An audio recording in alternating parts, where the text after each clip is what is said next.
So today we are talking to Darren Jamieson, and I am excited about this one because me and Darren are very good mates, aren't we, Darren? Good pals. We are. I've known you at least a day. Yes. Yeah, good stuff. A day and a half. Day and a So half. the rules of the show are simple. You get 20 minutes to talk about whatever you want to talk about. Are you ready for me to set the timer? It's a question of are you ready is the question. So Born ready. born ready. After the 20 minutes, even if we're in mid conversation, that's it. That's all you get. And I know It's it's bad. harsh. It is. So Well, are you rules ready? is rules. Rules is Rules are rules. rules. Are you ready? I'm as ready as I'm ever going to be. Good stuff. Right, your timer has started. So Darren, first of all, tell me a little bit about yourself. About myself. Yeah. I'm a very, very angry man. I spend far too much time arguing with people on the internet over things that I really shouldn't be interested in. But it's probably how I got to where I am now, running a digital marketing company. It's all about creating a fuss, creating a presence, creating a bit of a storm online, and getting attention. Because if there's anything I like more than anything, it's attention. So yeah, I spend far too much time arguing. I really should stop doing that, but I'm not going to do that at all, am I? So there you go. No.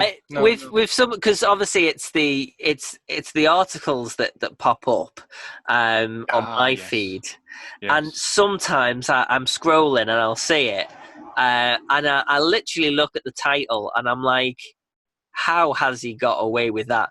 And how has your partner Leanne let you do that, first of all? How does that work? How does that dynamic work? Well, it's a good question. It's a very good question. I'm allowed to get away with that by Leanne because it works in terms of it makes money. Right, okay.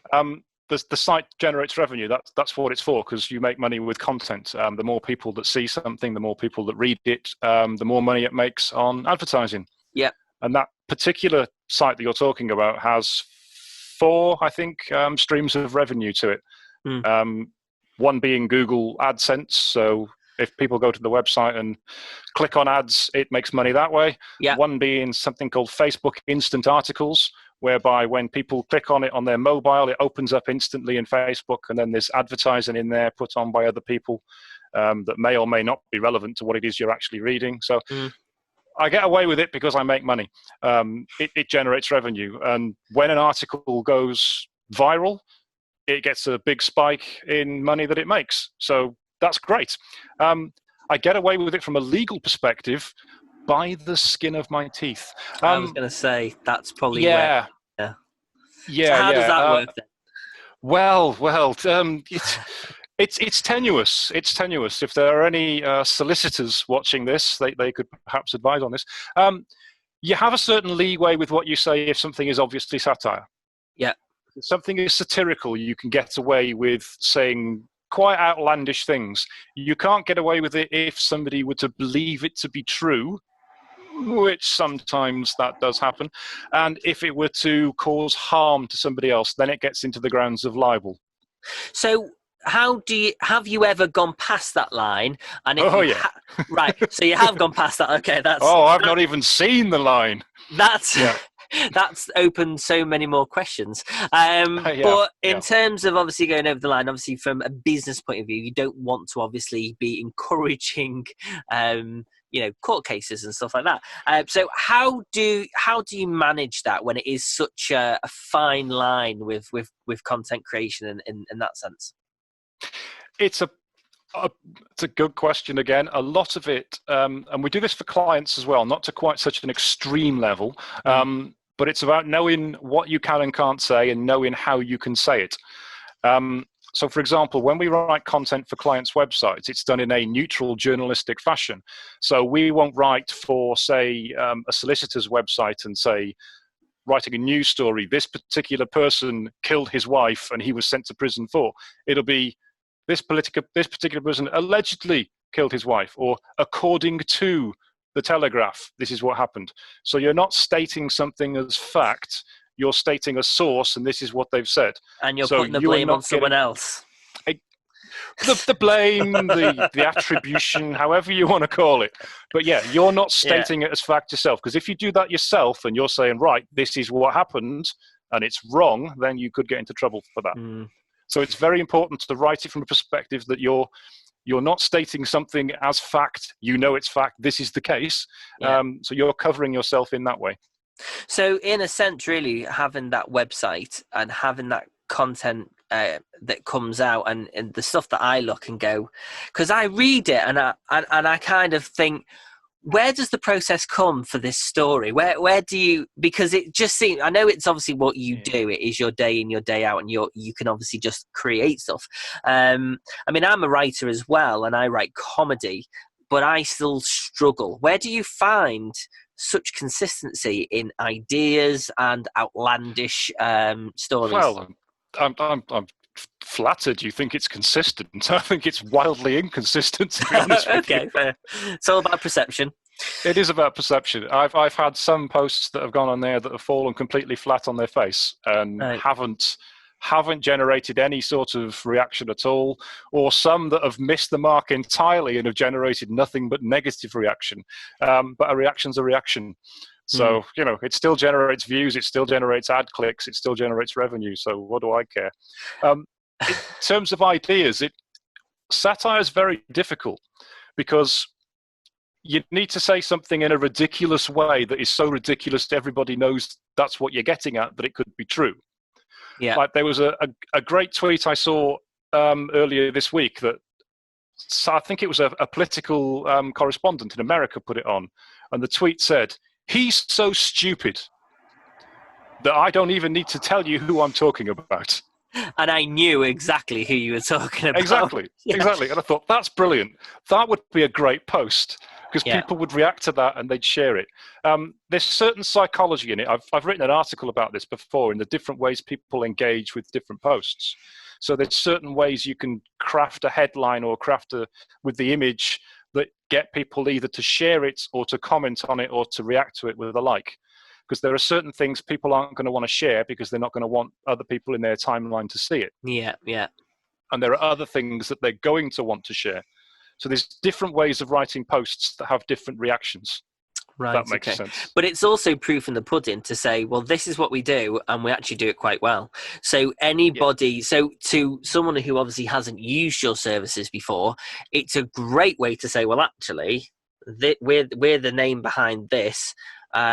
Therefore, proof in the pudding that you can actually show them the proof of how good the satire stories actually are. Yeah. It's a great way of advertising. We've not had a single solicitor's letter yet.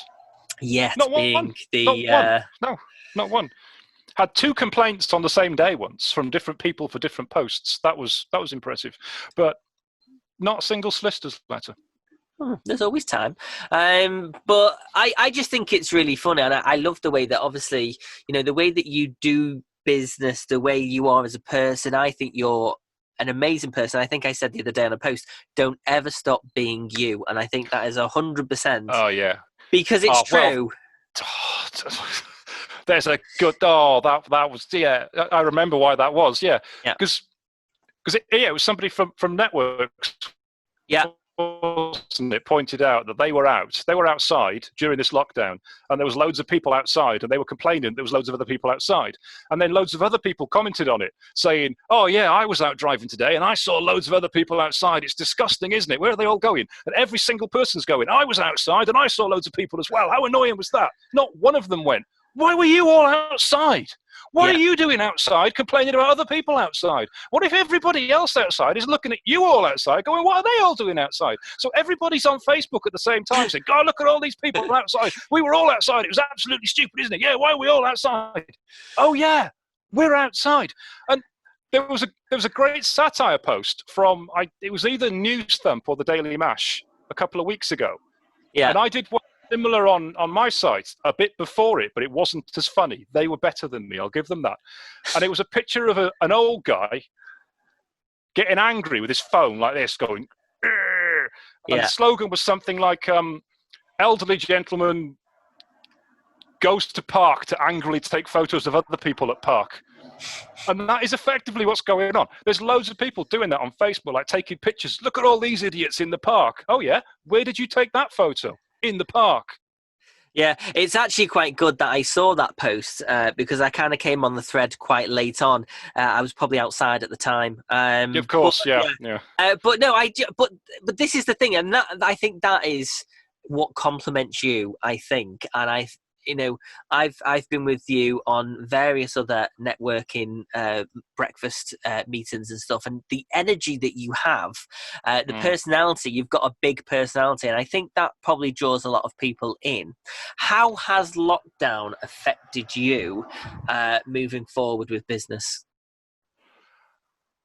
Oh, I thought you were going to say it affected me personally then. For the first few weeks, I didn't even notice that there was a lockdown, to be honest with you. Yeah. For business, yeah. Oh, well, we've had some clients obviously struggle with it because depending on what they do, some people are going to struggle during this, obviously. So trades, for example, that have to go into people's homes to do work, they can't do that at the moment. So obviously their business is struggling, so we can't do as much for them. We have other clients that have completely gone the other way and have exploded because of what's happening now. We've got one client, for example, that does face-to-face training, classroom training, and they do, say, 3 or 5 day training sessions for a particular course. And he had courses booked up for the next few months that he was doing in Liverpool and he was doing in Manchester. Yeah. Obviously, he can't do those now. So what we've done is he's filmed his course using Zoom platform. It's probably down to, I don't know, 8-9 hours maybe in total of videos, possibly more. We've put that all online for him behind a payment process, so people can go online now and they can book to do his course online and do the whole videos. So he's able to transfer the people that were booked into his classroom courses onto his website so they can do those courses online, and he can take new people on those courses now. And to be honest, going forward, he may say, well, what's the point in doing classroom courses anymore? I've done the course once, months ago. People can just book on and do it over and over again. And there's no capacity anymore either. So in a classroom, you might be limited to 15 or 20 people. You could have 500-600 people doing it online at the same time. It doesn't make a difference. Yeah. And it's all the same price. It's having that as well online. It's having that income that has been done. It's up on the website. I've got a lot of clients personally that are doing a lot of things online. I've filmed online courses, so I know the procedures in which some businesses have already transitioned to that well before lockdown.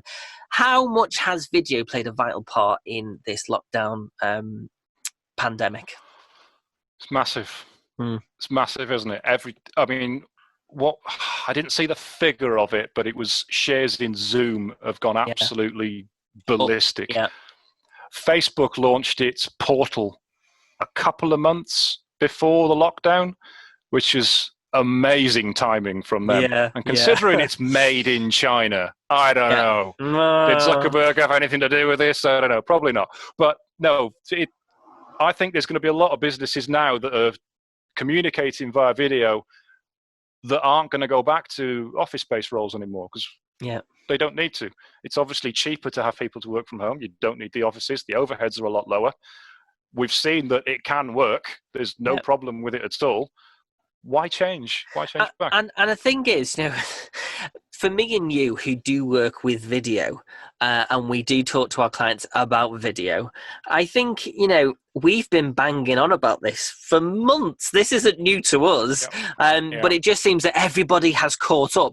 Over the last, I'd probably say 12 months, I have actively been trying to get people to think about their digital image and moving more stuff online. And it, in a way, not that you would ever want to profiteer from a pandemic, but it has made people think and be more mindful of well, actually, this technology's been here. Why aren't we embracing it?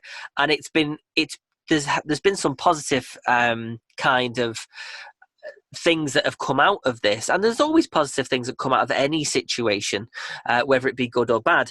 Do you feel that more of your clients now are asking for video, or saying, right, how do we put more video on our website? How do we tackle this? What have you had?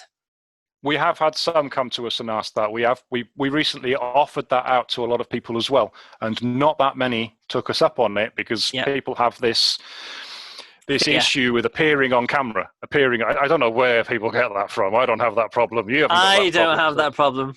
No, darling, no one has that problem. But yeah, some people don't like that. So there are some people that actively don't want to do it. There are some people that reluctantly do it, and there are some people like me and you that'll get that camera on me, get it on me now, and let's go, let's do this.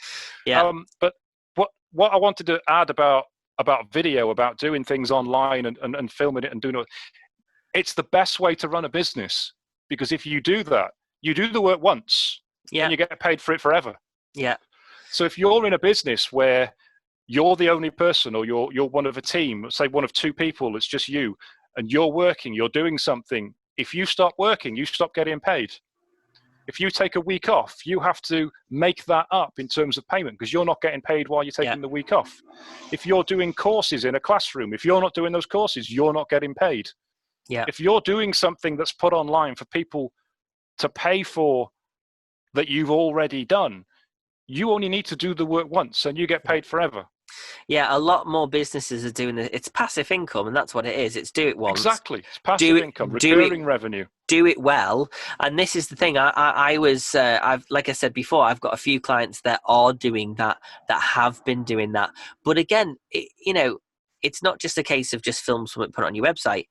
You have got to be mindful of how it looks, how it comes across. So even after this pandemic, you are going to want, if you're selling a product that is high quality and you want to do it once, you do it to the best of your ability. That's where the likes of a videographer comes in, because you would want it being filmed by a professional, because it says a lot about your intent as a business owner. As if you just, right now, I don't think people care so much about quality. It's about get it on there, get the bills paid, let's continue on.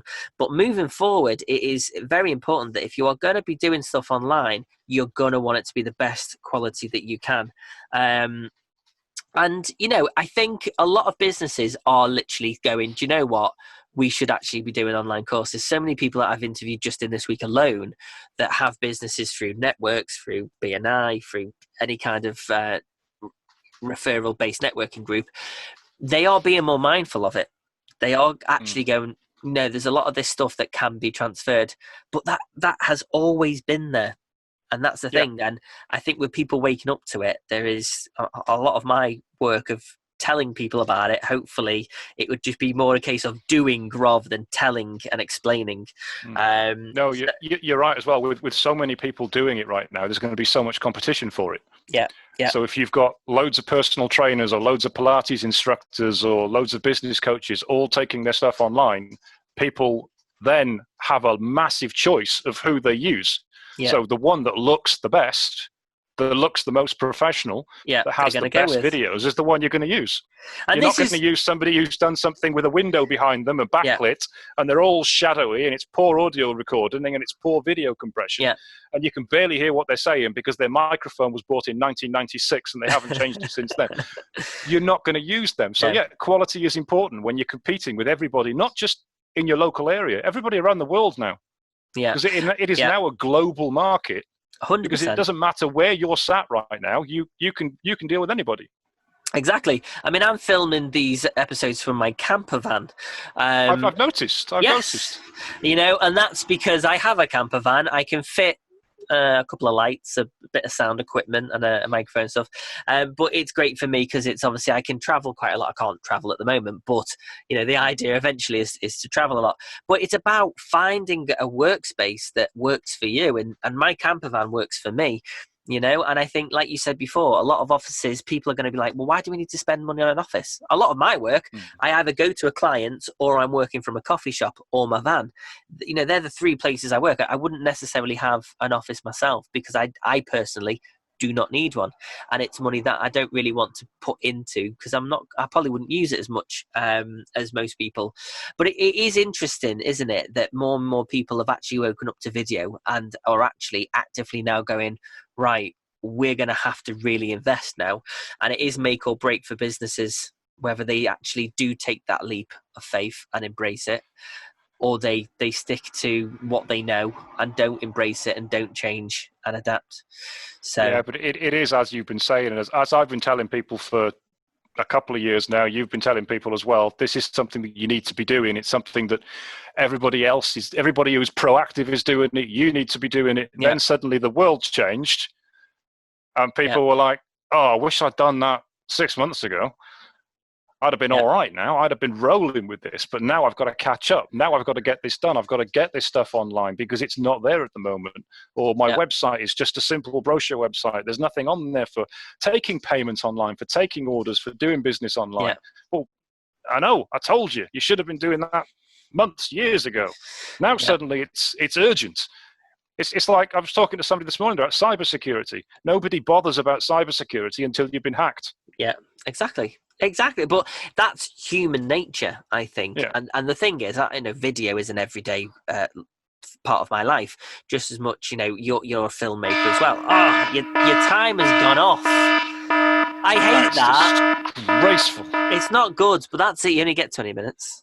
I'm sorry, I can't bend the rules for you because then I'd have to bend them for everybody else. Well, you've got to keep them wanting more, I suppose, haven't you? Exactly, and now people are going to come and find you after watching this because they'll want to know more, and that's why we do the 20 minutes. Have you enjoyed yourself? Didn't even mention Transformers. Not once. Do you know what I was actually going to say? You didn't mention it, but you have technically mentioned it. So we've ticked that one off the box. Okay. Have you enjoyed today's slice? I have very much so. I think I'm going to need something to drink now because my throat is getting a bit sore from all the shouting. But it's past lunchtime, so you're allowed. Thank you very much, Darren, for joining me today. If anybody would like to watch any previous episodes, you can head over to our YouTube page, which is youtube.com/Take the Cake Pro. If you'd like to watch any of the new episodes, then don't forget to hit the subscribe button or like us on Facebook. Thank you so much for watching, and I'll see you all very soon.